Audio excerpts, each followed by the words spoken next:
Minasan, konnichiwa, balik lagi di channel Mimin. Apa kabarnya kalian semua? Semoga kabarnya baik-baik saja. Di video kali ini Mimin bakalan nerusin alur cerita anime yang berjudul Hyakano season keduanya.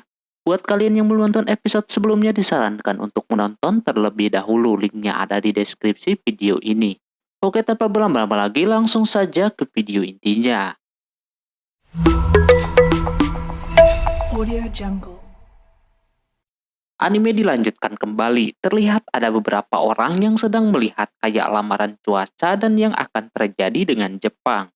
Katanya ada kabar buruk untuk Jepang, karena bakalan terjadi sesuatu yang membuat Jepang atau bahkan dunia menjadi es semua.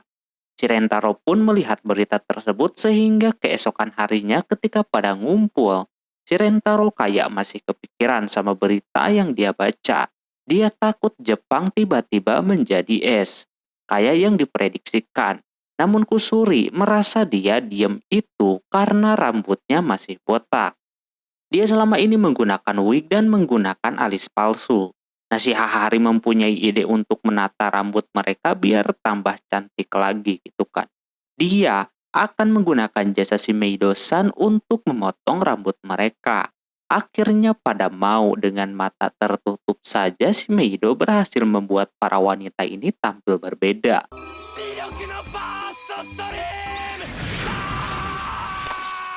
Setelahnya, si Hahari pengen yang lain lagi. Dia meminta ramuan buat manjangin rambut kepada si Kusuri.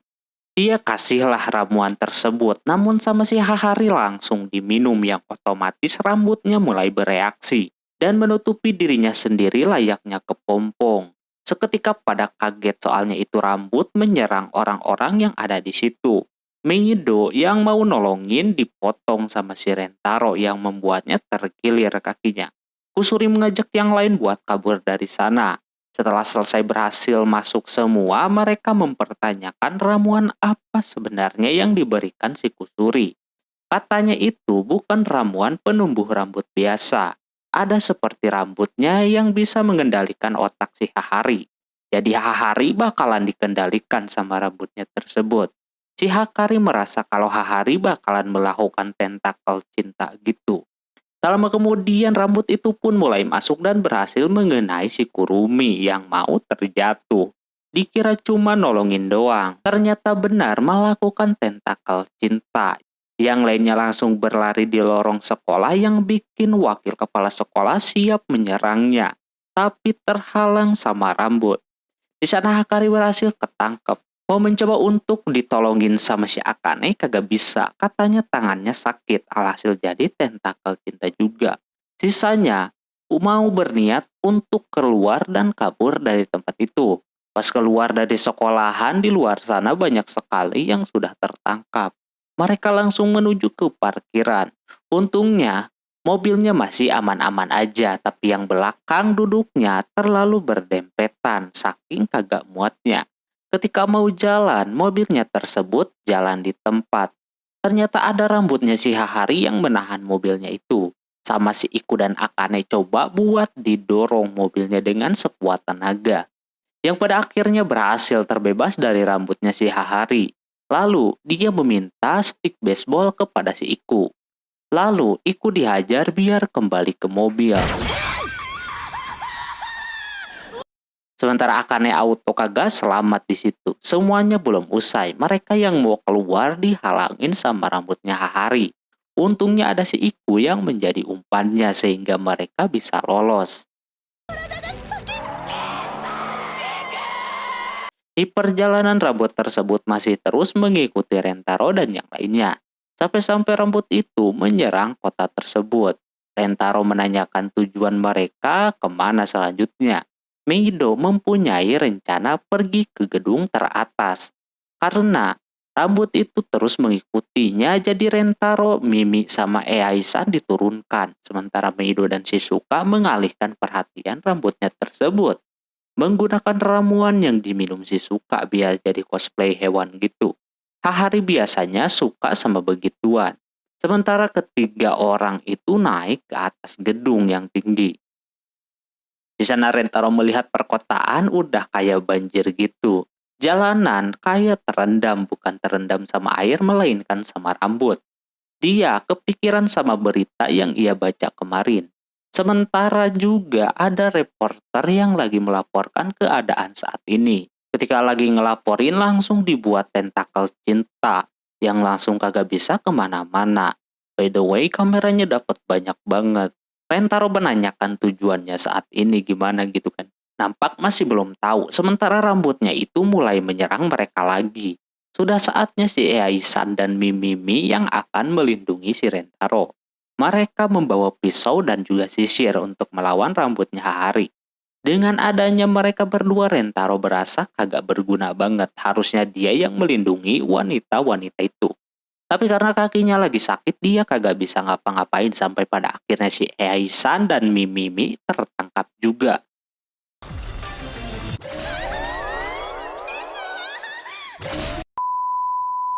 Dibarengi oleh Meido beserta Shizuka yang datang menjemput si Rentaro. Rentaro menanyakan kenapa mereka bisa selamat. Ternyata mereka berdua bisa selamat dari kejaran dan pulang ke rumah si Hahari, dan di rumahnya tersebut dia mempunyai helikopter gitu. Emang orang kaya beneran coy. Habis itu si Rentaro naik meninggalkan Mimimi dan Eaisan. Mereka tidak tahu rencana selanjutnya mau gimana gitu kan. Sampai pada akhirnya Rentaro meminta Meido untuk mengarah ke arahnya si Hahari berada. Dia yang akan menyadarkan si Hahari. Dengan penuh keyakinan dan semangat dia lompat ke lubangnya. Tapi sayangnya semangatnya itu harus luntur karena tetap dia dijagain sama rambutnya Hahari. Lalu Rentaro masuk ke dunia lain dan bertemu dengan mantan pacarnya Hahari. Dia yang dikirimkan ke alam lain sama si Rentaro, malah dia ikut-ikutan juga. Karena Rentaro ini kelihatan sayang banget sama si Hahari, dia kembalikan ke tempatnya untuk menolongnya. Tak lama kemudian dia terbangun. Di depannya terdapat Hahari yang sedang tertidur. Ketika dibangunin sama si Rentaro, nampak kagak bisa, otaknya sudah dikendalikan sama rambutnya. Dia harus cari cara gimana untuk menyadarkannya kembali. Terus Rentaro pun mempunyai ide untuk mengkisahnya. Setelah dia melakukan hal tersebut, barulah si Hahari mulai bisa tersadar. Dan rambut yang mengikat dirinya mulai turun dan melepaskan dirinya. Hahari langsung menangis di sana karena dia yang dari tadi tidak tersadar sebenarnya tahu apa yang telah rambutnya lakukan di luaran sana. Dia sudah melukai para wanita si Rentaro, begitu juga dengan Rentaronya sendiri. Di sana Rentaro mencoba untuk menenangkannya, ditambah dia juga coba kasih tahu kalau ramuan yang dia minum bukan cuma ramuan penumbuh rambut, tapi ada satu lagi yang bikin rambutnya menguasai pikirannya. Dengan berhasilnya si Hahari disadarkan, membuat yang terkena tentakel mulai bisa terlepas dari rambutnya tersebut. Lalu rambutnya itu pun perlahan menarik diri dan menjalur ke langit sana sampai menyentuh matahari. Yang auto rambutnya tersebut langsung terbakar. Setelah kejadian itu, si Hahari tidak mau keluar dari kamarnya karena masih merasa bersalah dengan apa yang udah dia lakukan sebelumnya. Tak lama datang si Rentaro yang langsung masuk ke dalam kamarnya. Dia ke sana mau menjelaskan kalau kejadian kemarin itu tidak merugikan orang-orang, apalagi melukai orang-orang. Dikasihlah berita terkini kepada si Hahari. Ternyata rambutnya itu bukan meredam satu negara melainkan satu dunia, tapi untungnya kagak ada korban jiwa. Rambutnya itu diibaratkan menolong dan seperti pemeluk itu. Terus juga ada berita yang lainnya. Karena sebelumnya ada berita kalau mereka bakalan masuk ke zaman es, kini tidak lagi. Semuanya berkat rambutnya si Hahari yang terbakar oleh matahari yang bikin zaman es itu tidak akan terjadi katanya. Rentaro di situ sangat bersyukur banget karena sebelumnya dia terus kepikiran akan hal itu. Dia takut nanti masuk ke zaman es dan pacarnya bakalan kenapa-napa gitu kan. Ahari udah termasuk nolongin bumi ini sendiri. Tak lama kemudian datang yang lainnya juga ke sana. Mereka tidak masalah dengan apa yang sudah terjadi. Mereka masih sama seperti yang sebelumnya. Tidak ada rasa benci sama si Hahari. Singkat cerita, terlihat si Mimimi akan memberikan tutorial terkait kecantikan. Dia akan memberikan ilmu biar cewek-cewek si Rentaro bisa tambah lebih cantik lagi. Para wanita tidak sabar akan hal itu. Begitu juga dengan Rentaro. Padahal menurutnya pacarnya semuanya sudah cantik-cantik, ini mau ditambahin cantik lagi ya kan. Dia jadi tidak sabar, tak lama kemudian dia bertemu dengan cewek yang satu kelas dengannya. Namun dia belum pernah mengobrol sama cewek ini. Nampak orang ini poninya sengaja ditutupin seperti itu. Ketika ada angin kencang datang, cewek bernama Kakure tersebut lebih mementingkan poninya yang kelemar-kelemar. Padahal celananya yang keangkat dia tidak peduli. Orang ini sibuk banget sama poninya. Sampai-sampai ada sesuatu yang mau menabraknya pun dia kagak peduli. Sampai akhirnya Rentaro juga yang harus membantunya.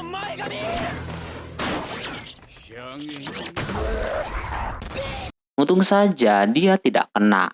Nah pas mau bangun si Rentaro merasakan getaran cinta kembali yang otomatis Kakure adalah cewek selanjutnya yang akan dia pacarin. Dari tadi ini cewek sibuk banget sama poninya tersebut. Setelah itu Kakure berterima kasih kepada Rentaro karena telah menolongnya. Rentaro memintanya untuk lebih menghargai nyawanya dibandingkan poninya. Tapi katanya dia seorang wanita pemalu, dia tidak mau menunjukkan hal-hal yang menonjol. Padahal berponi seperti itu membuatnya lebih menonjol. Tapi lebih menonjol lagi menggunakan topeng katanya daripada poni beginian. Si Rentaro merasa sayang aja gitu kan dengan mukanya yang kawaii. Si Kakure menutupi matanya dengan poninya.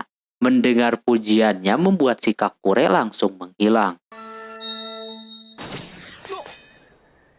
Keesokan harinya di lokernya si Rentaro mendapatkan surat dari si Kakure. Dia berterima kasih karena sudah menolongnya kemarin. Dia juga memberikan boneka rajut yang katanya hobinya merajut. Kalau tidak suka dengan bonekanya itu, dia bisa kembalikan ke dalam lokernya. Habis itu dia menanyakan tentang Kakure kepada pacarnya yang lain. Mereka sudah tahu dia memang jarang berinteraksi. Terus kata si Akane, Kakure sebenarnya cewek cantik. Ada rumor mengatakan bahwa emaknya itu cantik banget. Ini sekarang anaknya melakukan hal sampai menutup matanya dengan poni, biar tidak ada orang yang iri dengan kecantikannya. Bahkan bodinya yang bagus dan buahnya yang besar, katanya ukurannya sama dengan si Hakari.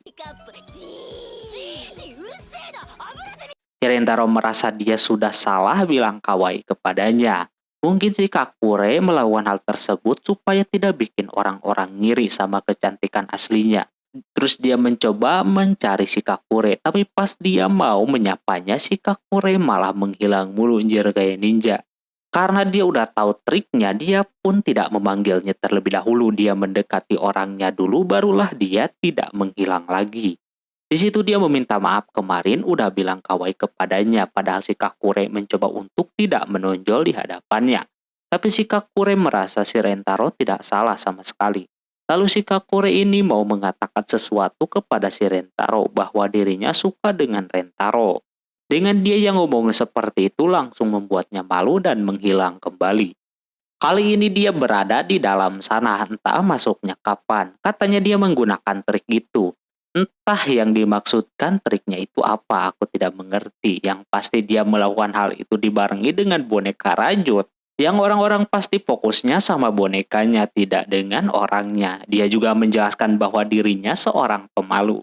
Dia yang jomblo udah lama wajar aja. Karena setiap ada yang memujinya bahkan mau mengungkapkan perasaannya, dia suka menghilang jadi ninja.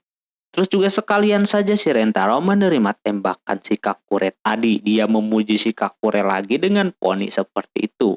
Yang justru bikin si Rentaro suka. Dengan mengatakan hal semacam itu membuat si Kakure tidak percaya dan dia kembali menghilang dari land.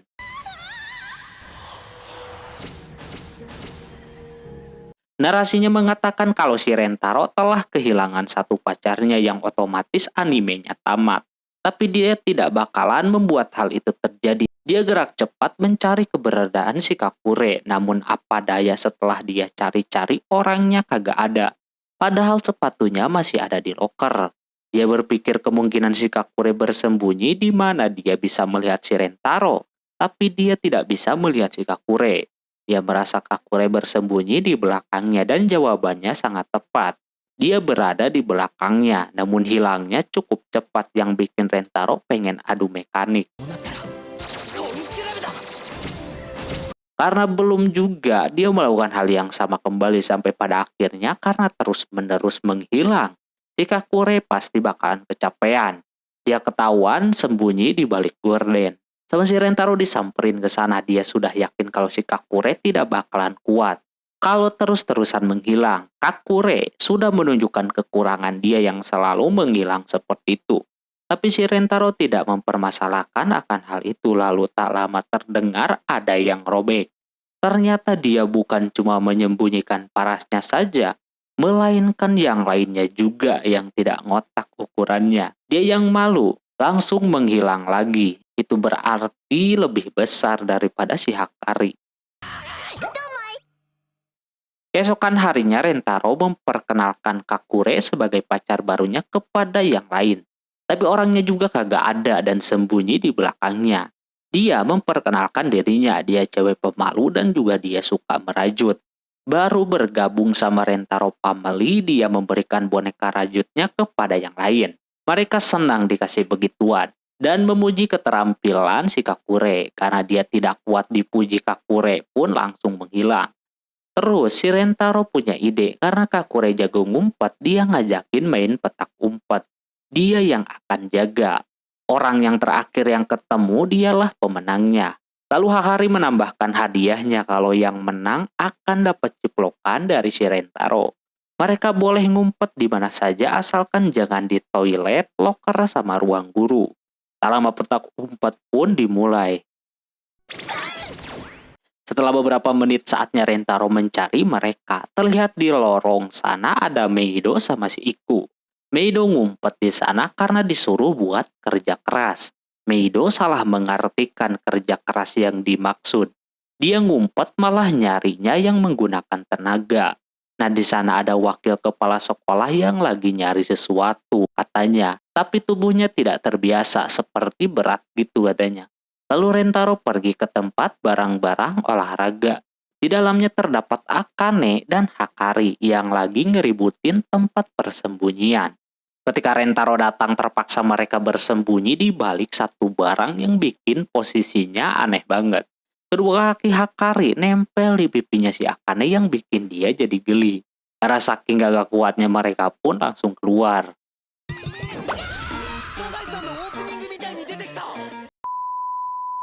Setelah itu Rentaro ke tempat kedua, yakni ke lab. Di sana ada siapa lagi kalau bukan Kusuri. Dia bersama Mimimi malah tidur di dalam lemari. Saking enaknya gelap katanya sampai ketiduran. Terus ke tempat ketiga, yakni gudang perpustakaan. Siapa tahu ada Shizuka ya kan di sana. Nah, di sana terdapat kotak yang penuh dengan kecurigaan. Banyak buku-buku di luar. Pas dia buka kotaknya, benar aja ada Shizuka sama si Nano. Selanjutnya ke tempat terakhir, yakni kantin. Di sana terdapat Hahari sama Kurumi yang ngumpet di bawah meja. Awalnya mereka kagak bakalan ketahuan. Namun Kurumi dihajar sama Opa yang bikin dia tidak kuat, ditambah kesadarannya mulai hilang. Dia yang suka makan, langsung ingin memakannya dan pada akhirnya dimakan juga. Emang pada dasarnya anak kecil ya kan. Terus pas mau nyari si Meido, di lorong sana kelihatan becek. Nah, pas dilihat ke atas, Meido sama Iku udah keringetan parah nahan ngumpet di atas sana. Setelah semuanya, tinggal satu lagi si Kakure. Entah ada di mana dia. Tak lama kemudian ada wakil kepala sekolah lagi yang masih mencari barang yang hilang. Mereka mempunyai kecurigaan siapa tahu ada di kotak yang beliau bawa. Jadinya sama si Rentaro dibuka kotak tersebut. Nah, di dalam itu terdapat boneka rajutnya si Kakure yang otomatis dia ada di sekitar situ. Wakil kepala sekolah yang sebelumnya melihat ada cewek yang tiba-tiba hilang itu berarti si Kakure. Rentaro tahu kalau Kakure ngumpet di dalam rambutnya. Pantesan aja dia capek terus dan merasa berat. Ditambah gede banget rambutnya. Udah diambil, dia kembali bersemangat. Karena Kakure terakhir, jadi dialah pemenangnya. Di sana yang lain memuji keterampilannya dalam main petak umpet. Saking malunya dipuji, dia kembali menjadi ninja. Terus juga karena si Kakure ini pemenangnya, dia boleh menciplok si Rentaro. Mereka semuanya ikhlas, namun si Kakure tidak bisa melakukannya karena dia malu. Jadinya si Rentaro meminta untuk mungkin nanti saja kalau mereka lagi berduaan. Sekarang mereka akan pulang terlebih dahulu. Aneh bener ini sekolahan, sebenarnya beroperasi atau kagak, sepi banget jir. Nah pas mau pulang si Rentaro tiba-tiba saja menciplok si Kakure mumpung lagi berduaan gitu kan. Mimimi yang ngeh melihat ke belakang dan melihat si Rentaro ngomong sendirian. Kakure sangat cepat sekali menghilangnya. Oke, mungkin segitu dulu untuk episode kali ini. Mohon maaf bila kesalahan dalam penyebutan nama, tempat, atau yang lainnya. Dan sampai jumpa di episode selanjutnya. Jamat tadi. Bye-bye.